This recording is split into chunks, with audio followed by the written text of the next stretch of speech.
شفاعة وهذا مطلبي أنا.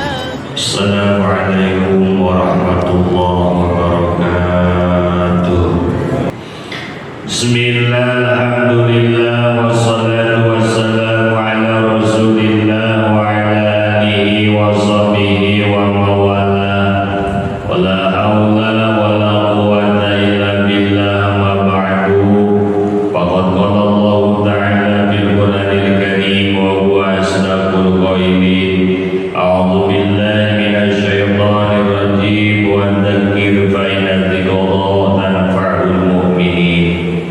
Para jamaah kaum muslimin rahimakumullah, para pengurus Masjid An-Nur yang saya hormati, para sesepuh, para tokoh yang saya hormati, alhamdulillah atas izin Allah kita bersama-sama dapat bertemu dan berkumpul dalam rangka melaksanakan pengajian mingguan. Mudah-mudahan perkumpulan kita ini ada dalam ridha Allah, ada dalam rahmat Allah subhanahu wa ta'ala. Tidak lupa salawat beserta salam mudah-mudahan dilimpahkan kepada junjungan Allah yakni habibana wa nabiyyana wa maulana Muhammad sallallahu alaihi wasallam, juga kepada para keluarga, sahabat, juga pengikutnya yang setia selalu melaksanakan ajarannya sampai hari kiamat.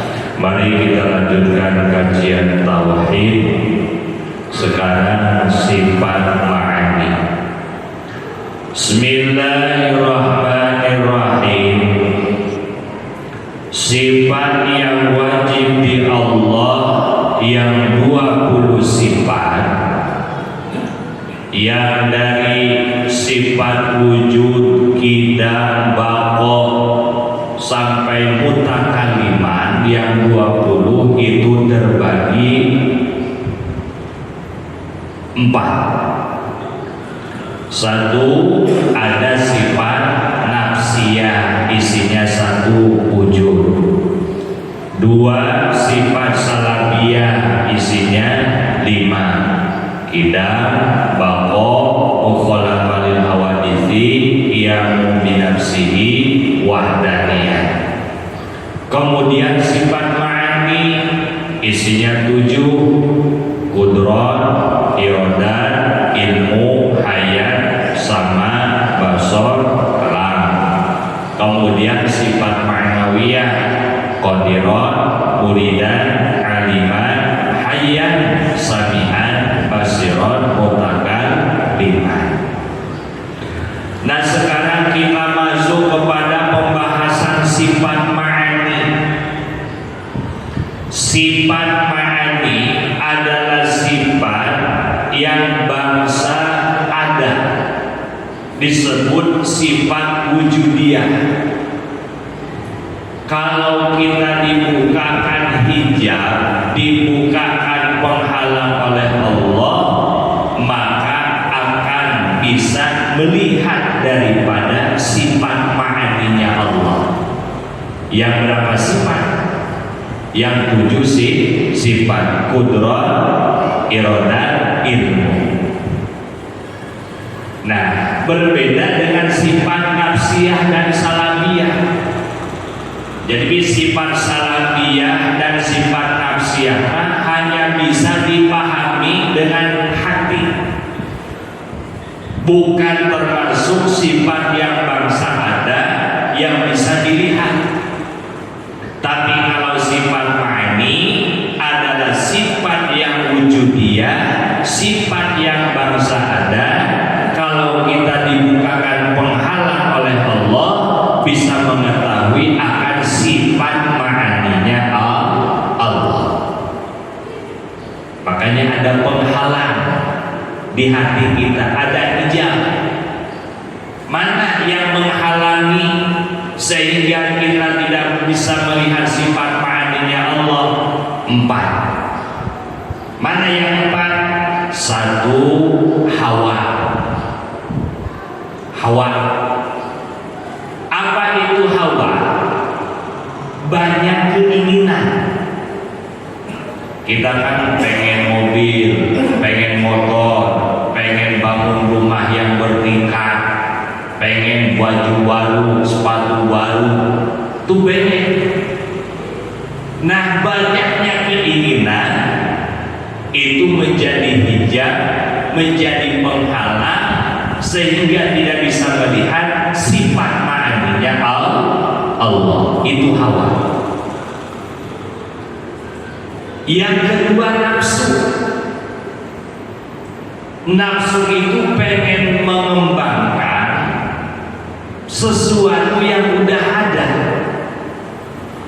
Contoh, kita udah punya sepeda, pengen punya motor. Kita udah punya motor, ya, motor Vario, pengen ganti Harley. Berarti itu pengen ngembangin perkara yang udah ada. Itu namanya nafsu. Kita udah punya jam di rumah 3 jam tangan, lewat ke toko jam, hati ngomong, jam bagus amat ya, kayaknya kalau dipakai di tangan cocok nih. Padahal kita udah punya di 3. Tuh, itu namanya apa? Nafsu. Makanya baju di rumah kita, di lemari banyak, celana yang banyak, sendal yang banyak, yaitu namanya nafsu. Nah, nafsu itulah yang bisa menghalangi sehingga tidak bisa melihat sifat ma'aninya Allah. Kemudian yang ketiga, dunia. Ini yang menghalangi. Ya, dunia itu bentuknya ya mobil, ya motor, ya uang, ya toko, itu dunia. Makanya pokok daripada kesalahan cinta dunia. Awas bahasanya hubub ya. Hubud dunia, cinta dunia, aslu kulli khotoya. Adapun pokok daripada kesalahan itu adalah cinta terhadap dunia. Kemudian yang keempat, yang bisa menghalangi sehingga tidak bisa melihat sifat ma'aninya Allah, itu mengikuti langkah-langkah setan, mengikuti jejak-jejak setan.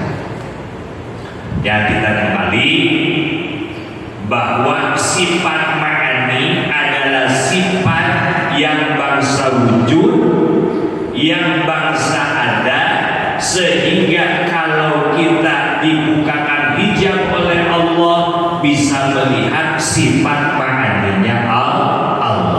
Isi daripada sifat ma'ani 7. Qudrat artinya Allah kuasa. Kalau kita dibukakan hijab oleh Allah bisa melihat qudratnya Allah. Iradah, Allah berkehendak. Kalau kita dibukakan hijab, kita bisa melihat iradahnya Allah. Begitu juga ilmu, kalau kita dibukakan hijab bisa melihat ilmunya Allah. Itu disebut sifat wujudiyah, sifat yang bangsa ada. Nah, sifat ma'ani adalah sifat yang memiliki makna, sehingga dengan mengetahui itu sifat, kita bisa mengenal itu sesuatu. Itu namanya sifat ma'ani. Tadi kan sifat ma'ani ada berapa isinya? Ada 7. Qudrat, iradat, ilmu, hayat sampai mutakalimah. Nah, sifat ma'ani adalah sifat yang memiliki makna, sehingga dengan mengetahui, dengan mengenal itu sifat, kita tahu nama itu perkara. Kita bisa membedakan perkara satu dengan perkara yang lain. Contoh, ini apa ini Pak? Mik. Mik.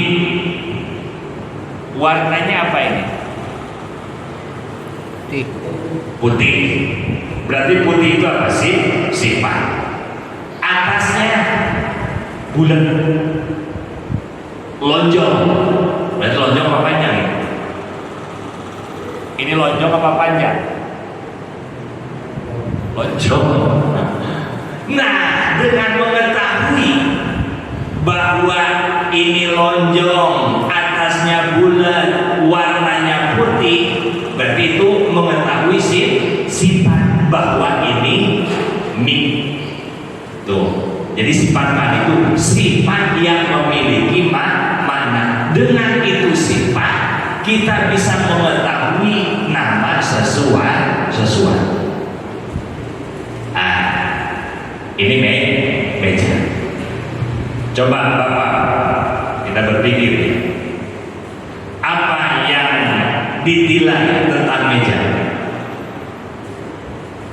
Kotak atas, benar kan? Kotak. Kakinya 4. Warna silver apa putih? Silver ya, warna silver. Kotak atasnya, kakinya 4, warnanya silver. Oh, bahwa ini meja. Kakinya 4, berarti sifat. Silver sifat. Kotak ini sifat. Oh, itu meja. Nah, dengan kita mengenal sifat kudrat, kuasa, irodah, berkehendak, ilmu, mengetahui, hayat, hidup, sama mendengar, basor melihat, kalam berfirman, kita mengenal Allah Subhanahu wa ta'ala. Jadi sifat ma'ani itu sifat yang memiliki makna, sehingga dengan itu sifat ma'ani kita mengenal Allah. Nah, seluruh perkara itu ada sifat ma'aninya. Misalkan apa nih, ada yang tinggi gede, warna kulitnya coklat. Oh, berarti itu sifat. Dengan mengetahui sifat itu, ciri-ciri itu, bahwa namanya bapaan. Itu namanya apa? Sifat ma'ani. Nah, sifat ma'ani adalah sifat yang ada pada zat Allah. Tidak ada awal, tidak ada akhir. Allah tersifati sifat kudrat. Artinya Allah itu kuasa. Kudrat adalah sifat ma'ani. Nah, kuasanya Allah tidak ada awalnya, tidak ada akhir. Dengan kata ada akan keluar sifat salabiyah, sifat yang mencabut, sifat maknawiyah dan sifat nafsiyah. Juga dengan kata tidak ada awal dan tidak ada akhir, keluarlah seluruh sifat yang baru. Jadi sifat ma'ani itu sifat yang ada pada zat Allah, tidak ada awalnya, tidak ada akhirnya. Kalau tidak ada awal, tidak ada akhir, berarti qadim, bukan hadis atau hudus. Apa itu hadis atau hudus? Baru ada awalnya, ada akhirnya. Seperti kita di hadis, kita di baru, kita ada awalnya, ada akhirnya. Mulai lahir ke alam dunia ini ada awal, kemudian mati, berarti ada akhir. Namanya apa? Baru.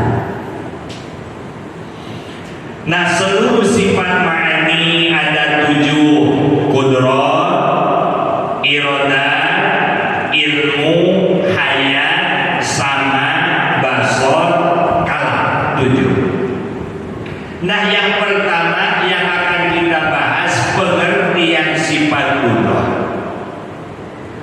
Sifat kudrat adalah sifat yang wajib akli adanya pada zat Allah. Apa itu wajib akli? Wajib adanya menurut akal. Akal kita mengerti bahwa Allah itu tersifati oleh sifat kudrat. Artinya Allah kuasa. Dan akal kita tidak mengerti kalau Allah tidak tersifati oleh sifat kudrat. Itu namanya wajib akli. Wajib adanya menurut akal. Dengan kudrat Allah, berarti Allah kuasa. Dengan kuasanya Allah, maka keluarlah kekuasaan makhluk. Berarti kalau keluarlah kekuasaan makhluk, berarti makhluk itu tidak punya kuasa. Berarti kita ini lemah. Allah kuasa. Allah tersifati oleh sifat kudrat, artinya Allah itu kuasa. Allah kuasa, maka keluarlah kekuasaan makhluk. Berarti makhluk itu sudah tidak kuasa. Kalau tidak kuasa berarti makhluk itu lemah. Sebab kalau kekuasaan Allah yang menciptakan, sedangkan kekuasaan makhluk yang diciptakan. Manusia kuasa. Ya, kuasanya mau ngangkat beras 1 karung, ngangkat padi 1 karung, kuasa. Nah, kuasanya itu manusia dikuasakan oleh Allah. Allah tersifati oleh sifat kudrat. Artinya Allah itu kuasa. Nah, Allah yang menciptakan daripada kuasanya makhluk. Sedangkan kekuasaan makhluk yang diciptakan juga kekuasaan Allah yang mempunyai hasil kerja atau kemampuan. Nah, sering saya bahas bahwa Allah lah yang menciptakan asal. Seperti nasi, wartegnya itu menyanyi. Api wataknya membakar, pisau wataknya itu bikin luka. Tapi hakikat yang bikin luka itu Allah. Hakikat yang bikin kenyang bukannya nasi, yaitu Allah. Hakikat yang bikin sembuh bukan obat, yaitu Gusti Allah. Jadi Allah lah yang mempunyai asal kerja atau yang mempunyai kemampuan. Nah, sedangkan kekuasaan makhluk tidak mempunyai asal kerja. Yang makhluk itu mau api kek, mau air kek. Air tidak bisa bikin segar, nasi tidak bisa bikin kenyang. Namanya tidak memiliki asal, tidak mempunyai kemampuan, tapi sebatas persambungan ada. Kita lapar, kalau kamu pengen kenyang dia makan, berarti hanya persambungan. Kita harus yang minum sekedar bersambung. Nah, yang bikin segar bukannya air, tapi hakikatnya Allah. Yang bikin kenyang bukannya nasi, tapi hakikatnya Allah. Nah, cuma sekedar persambungan. Yang persambungannya pun oleh Allah. Kita diciptakan oleh Allah. Kita minum air yang menciptakan Allah. Kita makan nasi yang menciptakan Gusti Allah. Ya semuanya Allah. Ya. Jadi kekuasaan Allah otomatis bisa dan kuasa. Allah itu bisa dan kuasa. Sedangkan untuk makhluk tidak kuasa tapi tidak bisa.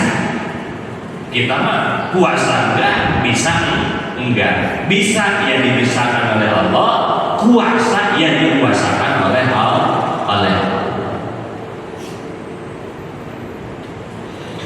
Nah, wajib akli, wajib menurut akal adanya Allah mempunyai sifat kudrat.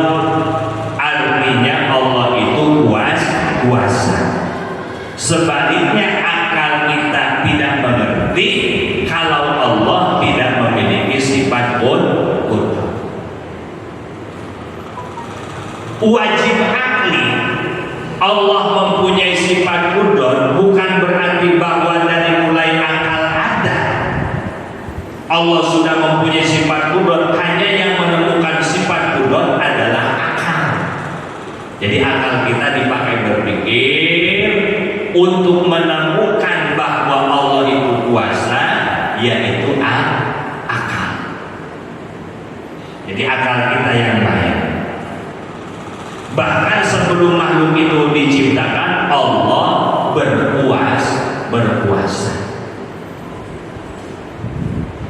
Kekuasaan Allah tidak diawali dengan lemah. Allah kuasa. Kekuasaan Allah tidak diawali dengan lemah. Tidak berlaku sewaktu-waktu. Misalkan Allah kuasa, nanti enggak, terus kuasa lagi, nanti enggak. Ya tidak begitu. Tidak ada awal, tidak ada akhir. Yang kekal dan tidak akan mengalami kehancuran. Kuasanya Allah itu adalah kekal dan tidak mengalami kehancuran. Tidak ada awalnya, tidak ada akhirnya. Walaupun seluruh makhluk ini hancur, tetap Allah itu kuasa. Karena wajib meyakini adanya kudrat di Allah, Allah kuasa, maka wajib pula meyakini lemahnya selain Allah. Wajib menurut akal Allah itu tersifati oleh sifat kudrat. Artinya Allah itu kuasa. Dan kita harus meyakini selain daripada Allah itu lemah. Nah, selain daripada Allah namanya makhluk. Berarti makhluk itu lemah. Karena tidak mungkin ada dua kekuasaan. Ya, Allah kuasa, makhluk kuasa. Ya nanti Allah menciptakan bumi, kemudian makhluk yang punya kekuasaan menciptakan bumi. Makanya tidak mungkin ada dua kekuasaan. Oleh sebab itu, batallah iktikad qadariyah yang meyakini bahwa makhluk mempunyai kekuasaan untuk merubah buatan atau kekuasaan Allah. Ini pendapat siapa? Pendapat qadariyah. Maka batal iktikadnya. Seperti perkataan mereka, ini orang-orang qadariyah, dengan majunya teknologi yang canggih, maka takdir Allah, kekuasaan Allah bisa berubah. Wah, itu Perkataan siapa?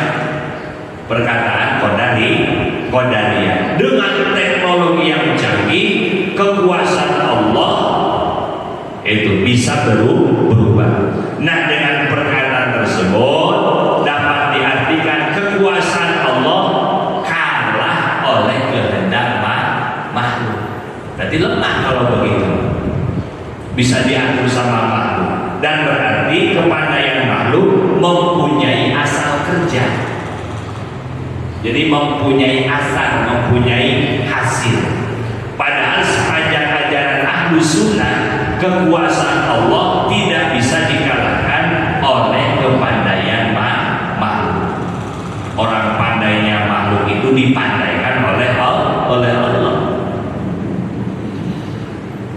Tidak mempunyai asal kerja, hanya bentuk qadha mubarrah, kepastian yang tidak dapat dirubah. Mungkin menjadi qadha mu'allaq, kepastian yang dihubungkan dengan makhluk. Jadi qadha itu ada qadha mubarrah, ada qadha mu'allaq. Ketentuan Allah yang tidak disambungkan dengan ikhtiar makhluk. Kalau mu'allaq, ketentuan Allah itu yang disambungkan dengan ikhtiarnya makhluk. Mungkin dengan menambah kemampuan makhluk yang diciptakannya, karena Allah akan mengerjakan kehendaknya. Nah, itu arti daripada sifat qudrah. Kemudian ta'alluq, kaitan, hubungan. Ta'alluq sifat qudrah, seluruh sifat ma'ani yang 7 mempunyai ta'alluq atau hubungan dengan yang lain kecuali sifat hayat. Jadi ta'alluq itu garapan. Ta'alluq sifat qudrah terbagi 3. Pertama, ta'alluq ibadah, fungsi daripada sifat qudrah. Yang kedua, ta'alluq ta'diyah, sasaran daripada sifat qudrah. Yang ketiga, ta'alluq taratub, tingkatan. Ulangi.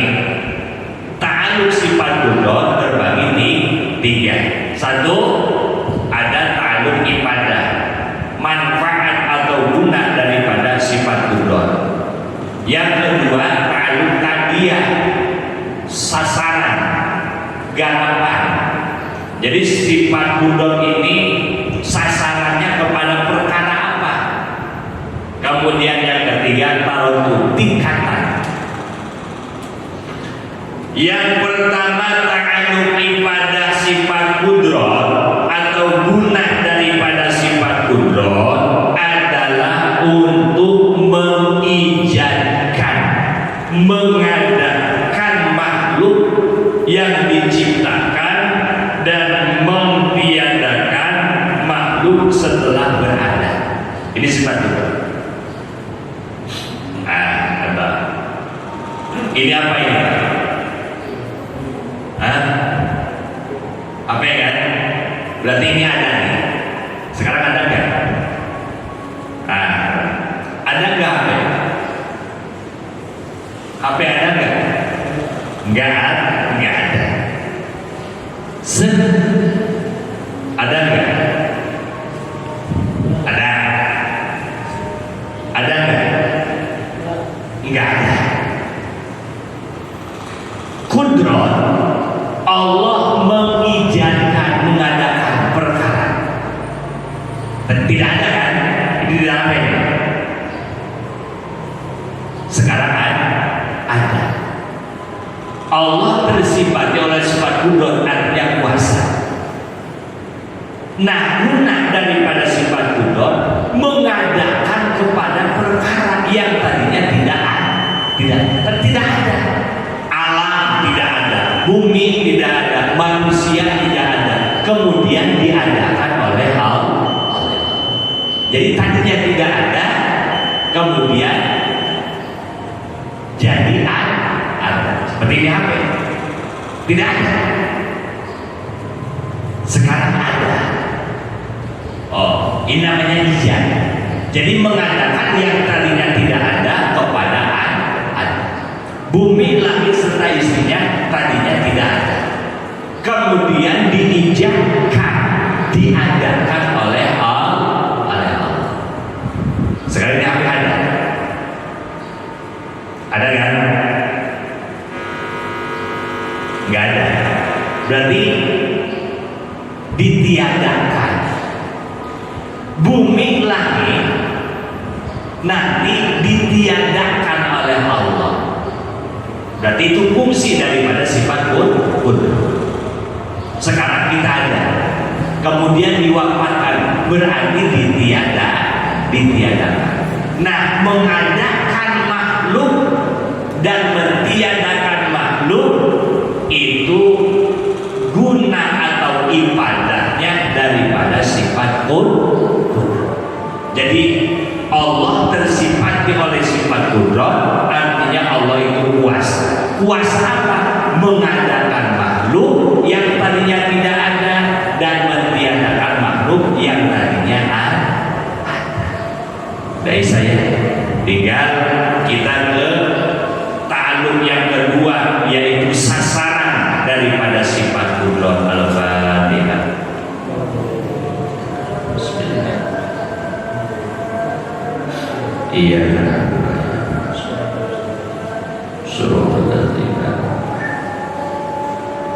Rabbana atina fid dunya hasanah wa fil akhirati hasanah